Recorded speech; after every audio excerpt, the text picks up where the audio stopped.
Hello అండి, నమస్తే. Welcome to our channel multi tasking home maker. Friends, నేను రేవతి. ఈరోజు కూడా మరికొన్ని కిచెన్ టిప్స్ని షేర్ చేస్తున్నానండి. అంతకంటే ముందు మీరు ఇప్పటివరకు నా ఛానల్ని సబ్స్క్రైబ్ చేసుకోకపోతే ప్లీజ్ సబ్స్క్రైబ్ చేసుకోండి. అలాగే పక్కనే ఉన్న చిన్న బెల్ ఐకాన్ని క్లిక్ చేసి ఆల్ అని యాక్టివేట్ చేసుకుంటే నా ఛానల్కి సంబంధించిన నోటిఫికేషన్స్ మీకు మిస్ అవ్వకుండా అందుతాయి. మనం పప్పు ఉడికించుకునేటప్పుడు మనం ముందుగా 15 నుంచి 30 నిమిషాల పాటు నానబెట్టుకుంటూ ఉంటాం కదా. ఒక్కొక్కసారి అలా కుదరినప్పుడు ఈ చిన్న టిప్ని అయితే ఫాలో అవ్వండి. కందిపప్పులో ఇలా చిన్న ఎండు కొబ్బరి ముక్క కనుక వేసుకొని మనం ఉడికించుకున్నాం అనుకోండి, చాలా ఫాస్ట్గా ఉడుకుతుంది. పప్పు చాలా తొందరగా ఉడికిపోతుందండి, మెత్తగా కూడా ఉడుకుతుంది. ట్రై చేసి చూడండి. మనకి ఫ్రిడ్జ్లో ఒక్కొక్కసారి ఐస్ అనేది చాలా ఎక్కువగా గడ్డలు కట్టేస్తూ ఉంటుంది. అలాంటప్పుడు ఇలా ఒక చిన్న బౌల్లో హాఫ్ వరకు కల్లుప్పు తీసుకొని ఈ విధంగా ఫ్రీజర్లో కనుక పెట్టుకున్నాం అనుకోండి, గడ్డలు కట్టడం తగ్గిపోతుందండి. అలాగే మనకి నార్మల్ ఫ్రిడ్జ్లో బ్యాడ్ స్మెల్ అనేది వస్తూ ఉంటుంది కదా. పచ్చళ్ళు, కర్రీలు ఇలాంటివన్నీ పెట్టేసుకుంటూ ఉంటాము, దానివల్ల బ్యాడ్ స్మెల్ వస్తూ ఉంటుంది కదా. అది కూడా రాకుండా ఉండాలంటే ఈ విధంగా బౌల్లో కల్లుప్పు కనుక పోసుకొని పెట్టుకున్నారనుకోండి, బ్యాడ్ స్మెల్ రాకుండా ఉంటుంది. ఇక తర్వాత చిట్కా వచ్చేసి, మనకి ఇడ్లీ పిండి, దోశ పిండి ఈ చలికాలంలో త్వరగా పులవు కదా. అలాంటప్పుడు ఇడ్లీ వేసుకుంటే గట్టిగా వస్తాయి.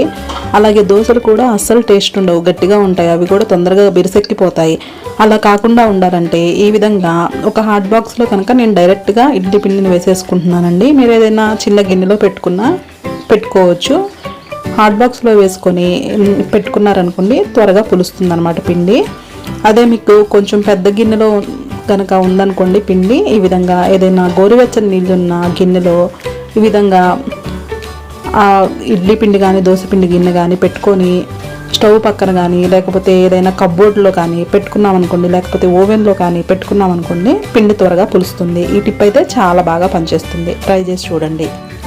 గాజులు ఎక్కించుకోవడానికి మనము ఇబ్బంది పడుతూ ఉంటాం కదా. మట్టి గాజులు అయితే చిట్లిపోతాయని భయపడుతూ ఉంటారు. అలా అవ్వకుండా ఉండాలంటే మనకి టాల్కమ్ పౌడర్, ఏ పౌడర్ ఉంటే ఆ పౌడర్ తీసుకోవచ్చు అండి. ఇంట్లో పాండ్స్ కానీ ఏది ఉంటే అది తీసుకోవచ్చు. ఈ విధంగా మణికట్టు వరకు కూడా అప్లై చేసేసుకొని తర్వాత కనుక గాజులు ఎక్కించుకున్నాం అనుకోండి, గాజు అనేది చాలా బాగా మూవ్ అవుతుందండి.